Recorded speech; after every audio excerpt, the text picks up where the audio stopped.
میرے عزیزوں، یہی تو اسلام کی خصوصیت ہے کہ یہ جہاں گئے رسول پاک کے اخلاق و کردار لے کر کے گئے ہیں، یہ جہاں جہاں گئے امن کا پیغام لے کر کے گئے ہیں۔ محمد بن قاسم کے بعد ایک شہزادہ اور بھی نظر آتا ہے جس کی عمر اور بھی جوان تھی، وہ طارق بن زیاد ہے۔ وہ عرب کی سرزمین سے نکلا اور کہاں گیا؟ اللہ اللہ، اسلام تیرے چاہنے والوں میں کتنے جوہر ہیں، کتنے گوہر ہیں، کتنے چھپے ہوئے لال و موتی ہیں، ایک ایک کے تذکرے سے دل باغ باغ ہوتا ہے۔ محمد بن قاسم کو بھی دیکھا آپ نے۔ طارق بن زیاد کون ہے؟ طارق بن زیاد ایک جوان شہزادہ ہے، ایک سپاہی ہے، اور جوانی ایسی، قوت اور جوش و جذبہ ایسا کہ سب سے پہلے بیڑا اٹھاتا ہے اور کہتا ہے میرے محمد عربی صلی اللہ علیہ وسلم کا پیغام میں یورپ کی سرزمین پر لے جانا چاہتا ہوں۔ یورپ کی سرزمین عیسائیوں سے بھری ہوئی، مسیحیوں سے بھری ہوئی، صلیبیوں سے بھری ہوئی، اور بہت سخت قسم کے عیسائی تھے۔ اس وقت جانے کے لیے عرب اور یورپ کے بیچ میں ایک سمندر تھا، میڈیٹرین سی آج بھی اس کو کہتے ہیں، آج بھی ہم نے دیکھا ہے بحر متوسط ایک سمندر حائل ہے۔ اس سمندر کا سفر طے کر کے ان مجاہدین کو جانا تھا۔ طارق بن زیاد اپنے جوان لشکریوں کو لے کر سمندر کا سفر طے کرتے ہیں۔ سب سے پہلے کہاں اترے؟ اسپین میں اترے، جس کو اندلس کہا جاتا ہے۔ طارق بن زیاد وہاں اترنے کے بعد ساری جگہ کا معائنہ کیا، نئی زمین ہے، نیا علاقہ ہے، نئے لوگ ہیں، عرب کہاں یورپ کہاں، دونوں کی تہذیب الگ، دونوں کی زبانیں الگ، دونوں کا کلچر الگ۔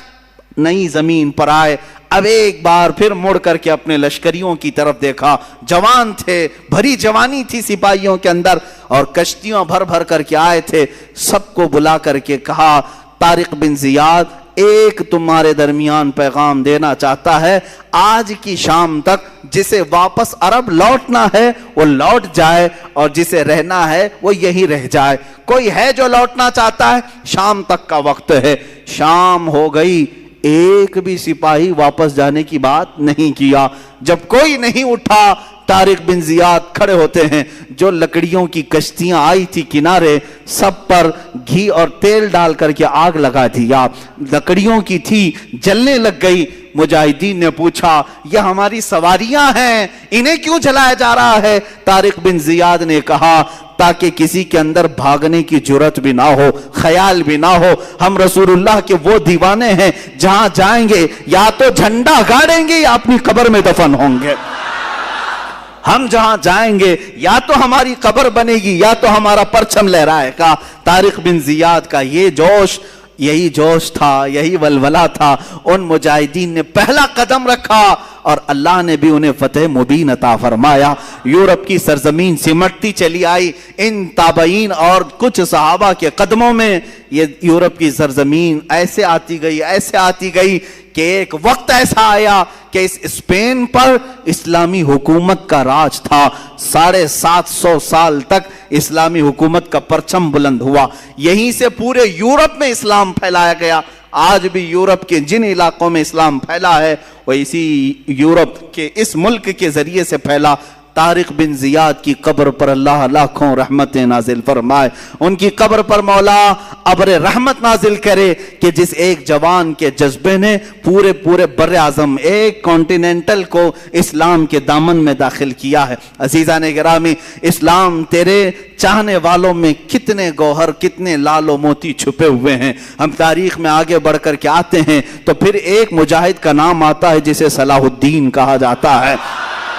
صلاح الدین ایوبی کون ہے؟ ایک وہ مجاہد ہے، سپاہی تھا اور نور الدین زنگی کی تربیت میں رہنے والا، کشا کشاں چلتا تھا۔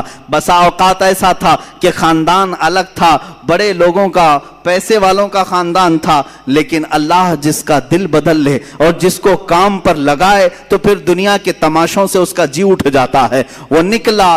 یہ وہ زمانہ تھا جب عیسائیوں نے بیت المقدس پر قبضہ کر لیا تھا، مسلمانوں پر پابندی لگائی تھی، قتل عام کیا تھا، فلسطین کو خون سے نہلا دیا تھا۔ اس وقت یہ خبریں پھیلتی تھی۔ بغداد میں کسی اور کی خلافت تھی، مصر میں کسی اور کی تھی، شام میں، یمن میں، عراق میں الگ الگ خلفاء موجود تھے، لیکن بس یہی کہ سو رہے تھے یا اپنے حرم خانوں میں عورتوں کو رکھے ہوئے، بہت سارے الگ الگ اسلامی خلفاء میں بھی بعض عیاشیاں آئیں. اس زمانے میں یہ اٹھتا ہے ایک سپاہی جس کی راتوں کی نیند بے قرار ہے اور اس کا چین و سکون ختم ہو چکا ہے. صرف ایک ہی سوچ کہ قبلہ اول اگر آج ان لوگوں کے ہاتھ میں ہے جہاں سے میرے آقا کی معراج ہوئی، جہاں میرے آقا نے ہزاروں انبیاء کی امامت کی، وہ اگر آج ہمارے درمیان نہیں ہے تو پھر ہماری کوئی عزت باقی نہیں ہے. یہ سوچ لے کر کے نکلا اور اس کے بعد مصر جب تشریف لائے، یہاں پر نور الدین زنگی کے انتقال کے بعد صلاح الدین ایوبی کو سپہ سالار بنایا گیا، مصر کا گورنر بنایا گیا. مصر کی گورنری آنے کے بعد سب سے پہلے قسم اٹھاتا ہے یہی صلاح الدین، کہتا ہے کہ اللہ کو گواہ بنا کر کہتا ہوں اس وقت تک چین سے اپنے گھر میں نہیں آؤں گا جب تک بیت المقدس میں اپنا مصلی نہیں بچھاؤں گا. اتنا ہی نہیں، ایک جگہ سے گزرتے ہوئے ایک بڑھئی کو دیکھا جو ممبر بنا رہا تھا اور پوچھا بہت خوبصورت ہے، میں خرید لوں؟ کہا لے لو. کہا اسی دن یہ نیت کر لیا کہ اس ممبر کو میں بیت المقدس میں ضرور لگاؤں گا. اور وہی ایک حوصلہ ہے، ایک عزم ہے. اور اس کے بعد نکلے. کتنی جنگیں ہوئی، کتنے مقابلے ہوئے، اللہ اکبر. کتنی راتیں یہ جنگلوں میں کاٹتے رہے، کتنے ان کے ساتھ ہیلے بہانے کیے گئے، اپنوں نے غداریاں کی، منافقین نے دھوکہ دیا. تقریباً زندگی پر 12 مرتبہ خونی حملے کیے گئے، سر پر وار کیے گئے، کندھے پر وار کیا گیا. لیکن جسے اللہ رکھے اسے کون چکھے. اللہ جس کی حفاظت فرمائے. صلاح الدین ایوبی سے جو کام لینا تھا وہ کام لے کر رہا، رب تعالیٰ کی یہ منشا ہے. اس کے بعد ایک وقت وہ بھی آیا کہ صلاح الدین ایوبی کی تاریخ میں حیرت کی بات میں اگر آپ کو بتا دوں، ایک وقت ایسا بھی آیا کہ صلاح الدین کے پاس 12,000 کا لشکر تھا. سب سے بڑا لشکر ہے، 12,000 کا لشکر تھا. عیسائی کھار کھائے ہوئے تھے، ہر جنگ میں ہارتے تھے، شکست کھاتے تھے. تو کیا کیا؟ صلیبیوں کے بڑے بڑے بادشاہوں نے اپنی فوجیں جمع کرنا شروع کی. اتنی فوجیں جمع کی کہ 4 لاکھ کو پہنچ گئی. اور وہ 4 لاکھ کی فوج جب مقابلے کے لیے نکل کر کے آئی، ملک شام کا علاقہ تھا، صلاح الدین سے کہا گیا اب یہ معرکہ خون ریز ہے، کیسے 4 لاکھ آ رہے ہیں، تمہارے پاس کیا ہے؟ 12,000. سب کو جمع کیا میدان میں. پوچھا صلاح الدین ایوبی نے کہ سنا ہے صلیبیوں نے، عیسائیوں نے 4 لاکھ کا مجمع جمع کر لیا ہے، یہ خونی جنگ ہو سکتی ہے، ہم 12,000 کی تعداد میں ہیں، چاروں جگہ سے اگر وہ حملہ آور ہو جائیں تو پھر ہم مٹھی بھر ہوتے ہیں، تمہارا کیا خیال ہے، ہم یہ چھوڑ کر چلے جائیں یا پھر میدان میں رہیں؟ فوجیوں نے جواب کیا دیا؟ وہ کہتے ہیں کہ ہم کسی ایرے غیرے کے سپاہی نہیں، ہم صلاح الدین کے سپاہی ہیں. اللہ کے شیروں کو آتی نہیں روباہی، آئینے جواں مردہ حق گوئی وہ بے باکی. اقبال نے سچ کہا تھا، اللہ کے شیر کبھی لومڑی بننا پسند نہیں کرتے، میدان جنگ میں اڑ جاتے ہیں. اس کے بعد ہوا یہی. تاریخ نے دیکھا صلاح الدین ایوبی کی 12,000 کا یہ لشکر میدان میں اترا. 4 لاکھ کی فوج کو انہوں نے 3 دن کے اندر اپنی سیاسی بصیرت سے ایسے ٹکڑوں میں تبدیل کیا کہ تقریباً 8 ٹکڑوں میں الگ الگ انہیں بانٹ دیا، الگ الگ طریقے سے. اور مقابلے کے بعد تاریخ نے آج، یہ میری اپنی لکھی ہوئی بات نہیں کہہ رہا ہوں، عیسائیوں کے جو بڑے مورخ ہیں، تاریخ داں ہیں، انگلینڈ کے جو بڑے تاریخ داں ہیں، انہوں نے لکھا ہے کہ 4 لاکھ کی ہماری فوج کو صلاح الدین نے دھول چٹا دیا، دھول چٹا دیا، سب شکست کھا کر کے چل پڑے. عزیزان گرامی، اسی صلاح الدین نے پھر بڑھتے بڑھتے بیت المقدس کا دروازہ بھی کھٹکھٹایا اور اللہ تعالیٰ نے فتح یابی عطا فرمائی. جس دن بیت المقدس فتح ہوا، ظہر کی اذان خود صلاح الدین ایوبی نے دی ہے اور نماز بھی پڑھائی ہے. اس کے بعد ایک بہترین خطبہ بھی دیا اسی منبر پر کھڑے ہو کر کے.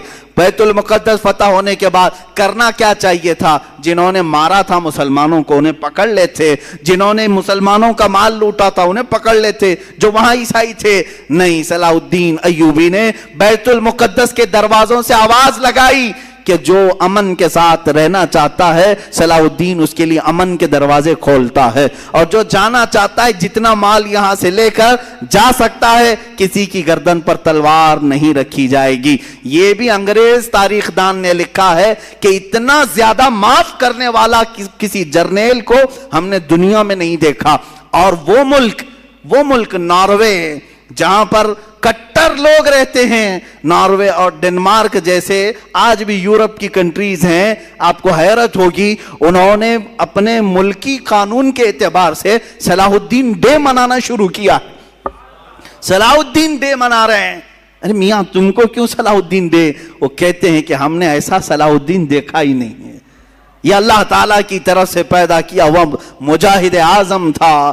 عزیزان گرامی، ان مجاہدین میں سے ہر ایک کی تاریخ کے لیے ایک الگ الگ عنوان چاہیے، مختصر میں عرض کر رہا ہوں صرف اس لیے کہ جوانوں میں ہمارے جذبہ بیدار ہو، تم اس بات میں فخر کرو کہ تم جن کے وارثین ہو وہ کوئی بزدل قوم کے ہیرو نہیں تھے۔ الحمدللہ ہماری تاریخ میں کوئی ایسا ایرا غیرہ اور نتھو کھیرا نہیں ہے۔ اگر ہم تاریخ اٹھائیں تو آج بھی لوگوں کے سروں پر بجلیاں کون دیں گی، بجلیاں کڑکیں گی۔